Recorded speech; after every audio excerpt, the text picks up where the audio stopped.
안녕하세요. 이번 영상에서는 셀트리온에 대해서 분석해 보도록 할 텐데요. 영상 본격적으로 시작하기 전에 좋아요, 구독, 알림 설정까지 해주시면 감사하겠습니다. 자, 여러분, 오늘은 이 셀트리온 관련해서 새로운 이슈가 몇 가지 나와서 여기 대해서 분석을 해드리고, 그리고 최근에 가장 우리가 고통을 받고 있는 이 분식회계에 대해서도 짧게 코멘트를 할 테니까 영상 끝까지 봐주시면 감사하겠습니다.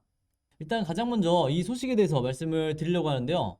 이제 오늘 저한테 개인적으로 문의 주신 분들도 이 내용을 많이 언급을 하시더라고요. 바로 이 정부에서 렘데시비르에 대해서 앞으로 투약 범위를 확대를 하겠다, 이렇게 발표를 한 건데, 당연히 이 렘데시비르와 경쟁 관계에 있는 셀트리온에, 우리의 셀트리온에 이 레키로나가 악영향을 받는 게 아니냐, 이렇게 상식적으로 우리가 생각을 해볼 수가 있는 거죠. 근데 여기서 제가 결론적으로 먼저 말씀을 드리면, 생각보다 이 크게 레키로나의 영향을 받을, 즉 악영향을 받을 일은 없다, 이렇게 말씀을 드리겠는데, 왜 그러냐면요, 여러분들, 일단 지금 현재 이미 이 정부에서 레키로나를 상당히 이 크게 의존하고 있는 상황이다. 왜냐면 지난 작년부터 여기에 대한 효과가 입증이 되고 있는 상태이기 때문에, 특히 이 델타 환자에 있어서도 중증으로 가는 걸 굉장히 이제 효과적으로 방어를 해주고 있기 때문에, 지금 여기에 나와 있는 뉴스처럼 범위가 확대된다고 해서 처방이 늘어나냐, 그거는 아니라는 거죠. 그래서 당연히 여기서도 레키로나의 사용량이 줄어들지 아직 판단이 어렵다, 이렇게 되어 있긴 하지만, 실제로 렘데시비르와 레키로나의 이 처방 비율을 보면 크게 여러분들이 신경 쓸 필요가 전혀 없다, 이렇게 말씀을 드리겠고요. 여기서 말하는 이 투약범위라는 게 현재 렘데시비르가 12세 미만이나 혹은 40kg 미만의 보조산소가 이제 치료가 필요한 중증이나 폐렴이 있는 환자였는데, 앞으로는 중증으로 진행될 위험이 높은 경증 환자, 그 중에서도 소아와 성인에 대해서, 여기서 말하는 소아는 12세 이상이죠. 이런 환자로 이제 확대가 된다는 건데, 제가 앞에서도 방금 말씀드렸지만 현재 정부 자체에서도 이 레키로나가 얼마나 중증 단계로 가는 이 예방 효과가 크게 증명이 됐는지 알고 있기 때문에 당장에 어떤 큰 변화가 나오기는 힘들다, 이렇게 다시 한번 강조를 드리겠습니다. 자, 그래도 불안하신 분들을 위해서 이제 하나 제가 소식을 보여드리면, 가장 최근에 나온 속보였죠.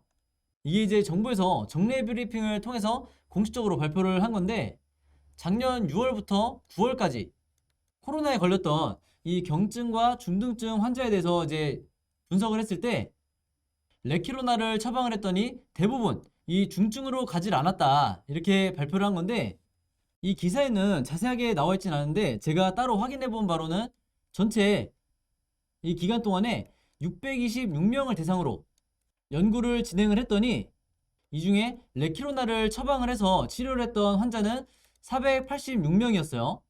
근데 이 486명 중에 경증에서 중증까지 진행이 된 환자가 불과 5.6%에 불과했다. 이게 명수로 치면 27명 정도가 되는 거죠. 그리고 이제 대증요법으로 나머지 140명은 이 레키로나가 아니라 열이 나는 이런 부분만 치료하는 이 대증요법 치료군으로 이제 분류를 했을 때, 이 레키로나의 5.6%와 달리 무려 15%나 중증 환자까지 진행이 됐다. 그래서 140명 중에 무려 21명이나 중증으로 진행이 됐다는 거죠. 그래서 이 데이터를 봤을 때 정부에서 역시 이 레키로나를 처방을 하니까 확실히 중증으로 진행되는데 이 예방 효과가 굉장히 높구나, 이렇게 판단을 했다는 거예요. 그럼 이 얘기는 뭐냐면, 앞으로 추가적으로 이 확진자가 늘어나는 상황 속에서 더 적극적으로 이 셀트리온의 레키로나를 활용을 하겠다는 거죠.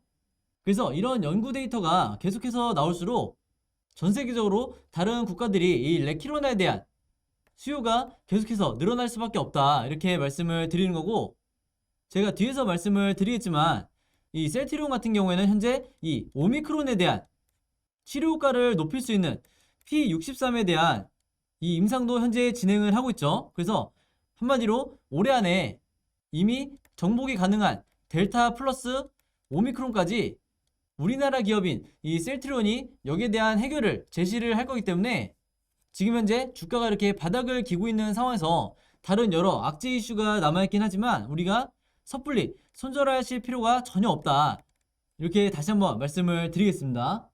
자, 그리고 많은 분들이 문의를 주셨던 게 바로 이거죠. 가장 우리가 기대를 하고 있는 이 내용이 결국에는 나왔는데, 바로 이 셀트리온에서 지금 현재 갖고 있는 이 항체 치료제 레키로나뿐만 아니라 먹는 약까지 확보를 하게 됐다. 정확히는 이 머크사의 몰누피라비르에 대한 복제약 라이선스를 확보를 했다는 거고, 이게 바로 제가 지난 12월 달에 제 영상 봐주시는 모든 분들에게 보내드렸던 이 1월부터 4월까지 앞으로 나오게 될 이 호재성 이슈 중에 하나였죠.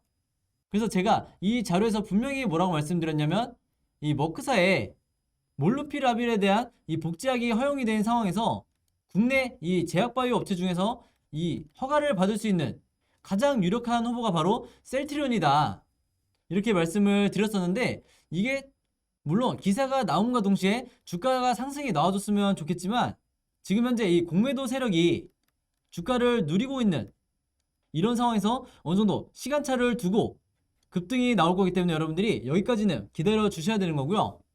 그보다도 더 중요한 게 이 셀트리온의 가치를 우리가 다시 한번 확인을 할 수가 있는 건데, 왜 그러냐면 전 세계에서 27곳만 이 몰누피라빌에 대한 라이선스를 취득을 할 수가 있었는데, 그 중에서 국내에서 단 3곳이 셀트리온을 포함해서 선정이 됐다, 이렇게 보시면 되겠습니다.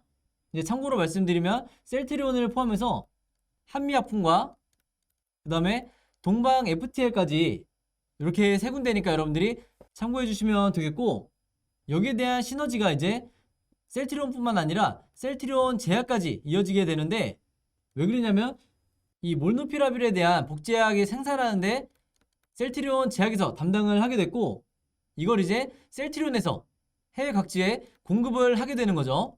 그래서 한마디로 전 세계에서 이 항체 치료제와 먹는 이 경구용 치료제를 동시에 확보할 수 있는 이 기업이 정말 몇 군데가 되지 않는다. 그 중에 하나가 바로 우리의 이 셀트리온이 됐다, 이렇게 보시면 되겠고요. 특히 이번에 확인된 게 국제기관을 통해서 중소득 국가 그리고 저소득 국가에 공급될 이 먹는 치료제에 대한 이 시장 자체가 대략적으로 1.7조나 된다고 해요. 그래서 단순히 이 1.7조가 문제가 아니라 이 해외 여러 국가에 먹는 치료제를 공급을 하면서 그동안에 상대적으로 덜 알려졌던 이 셀트리온의 기업으로서의 가치가 전 세계적으로 홍보가 되는데 분명한 역할을 할 거다, 이렇게 보여지는 거고, 그리고 많은 분들이 아시는 것처럼 현재 개발이 완료가 된 이 레키로나뿐만 아니라 우리가 2022년에는 제가 어떤 부분을 봐야 된다고 말씀드렸죠? 바로 이제는 다음 단계가 흡입형, 즉 경구용 치료제보다 한 단계 더 편리한 그리고 효과가 더 뛰어난 흡입형 레키로나로 우리가 기대를 해봐야 된다는 거라고 말씀을 드렸죠. 특히 이게 앞에서도 말씀드렸지만 단순히 레키로나를 흡입형으로 개선을 시킨 게 문제가 아니라 이 오미크론의 가장 뛰어난 치료 효과를 보이는 이 P63이라는 후보 물질에 대해서 현재 임상 2상으로 가는, 지금 당장은 임상 1상이 거의 완료 단계지만 임상 2상으로 가는 이 새로운 재료가 남아있기 때문에 이 시기 때 한 번 더 주가가 상승이 나올 수 있는 이 시기를 우리가 기다려야 된다, 이렇게 다시 한번 강조를 드리겠습니다. 자, 그리고 여러분들이 이제 지긋지긋해서 듣기 싫으시겠지만 이 분식회계에 대해서 잠깐 말씀을 드릴게요.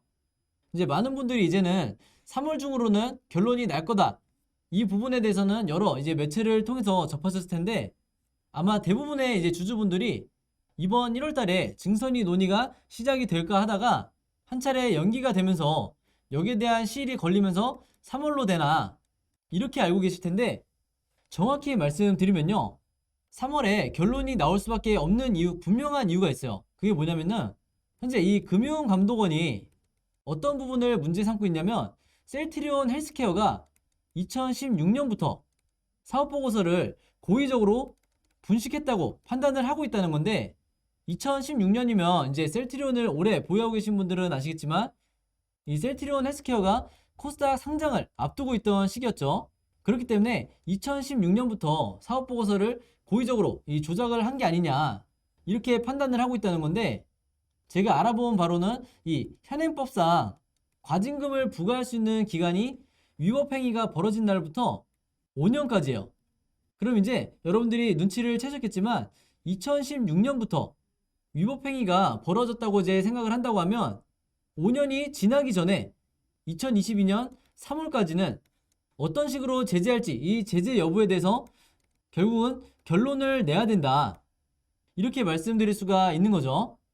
그래서 제가 지난번에도 이 일정표를, 아까 말씀드린 것처럼 일정표를 드렸지만, 이 결론이 최악의 경우에 혐의를 인정을 하면서 거래 정지가 될지, 혹은 이후에 최악의 경우에 상폐 얘기까지 나오게 될지 많은 분들이 이 걱정을 하시기 때문에 이 셀트리온 그룹에 84만 명이나 되는 이 소액 주주분들이 지금 벌벌 떨고 계신 거죠.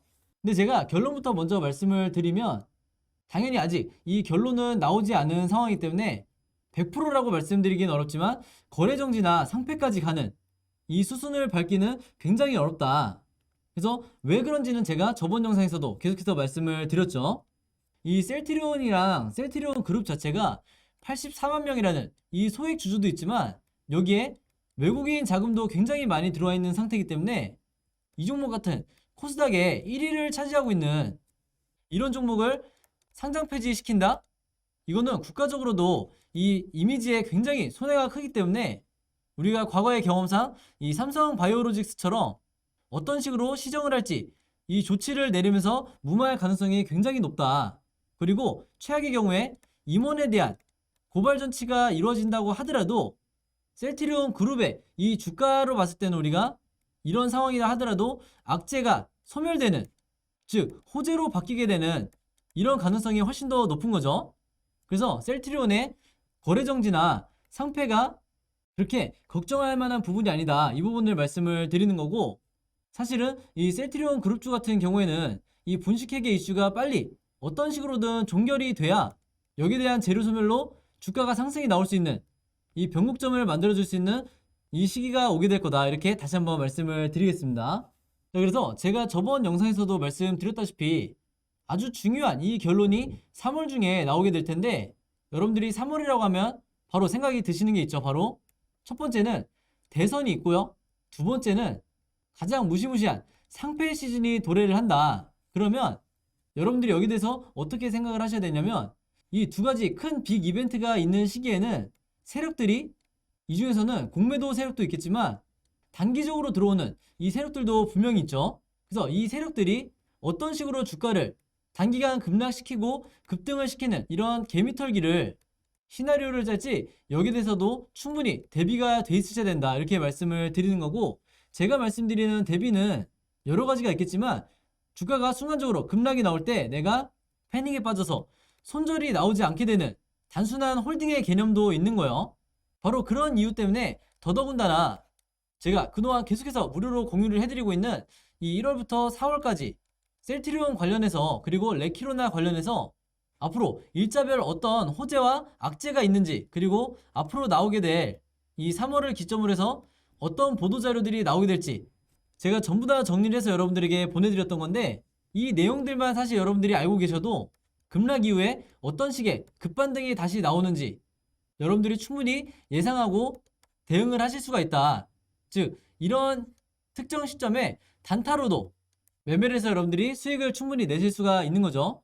물론 이 영상을 보시는 이 대부분의 셀트리온 주주분들 같은 경우에는 이미 거의 현금 여력이 없이 장기간 물려있는 경우도 굉장히 많겠지만, 그렇기 때문에 더더군다나 앞으로 이 4월까지 이 종목을 어떻게 들고 가느냐, 이 부분이 굉장히 중요하다, 이렇게 다시 한번 말씀을 드릴게요.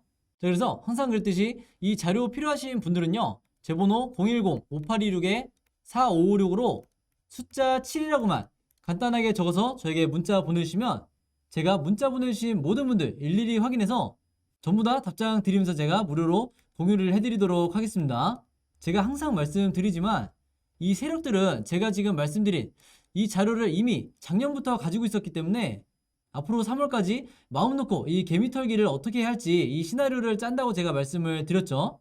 그렇기 때문에 이 자료 받으신 분들은 여러분들만 갖고 계시지 마시고 주변에 셀트리온 보유한 개미 투자자분들이 있다고 하면 최대한 많은 분들에게 공유를 해달라. 그게 바로 이 세력들이 가장 싫어하는 일 중에 하나죠.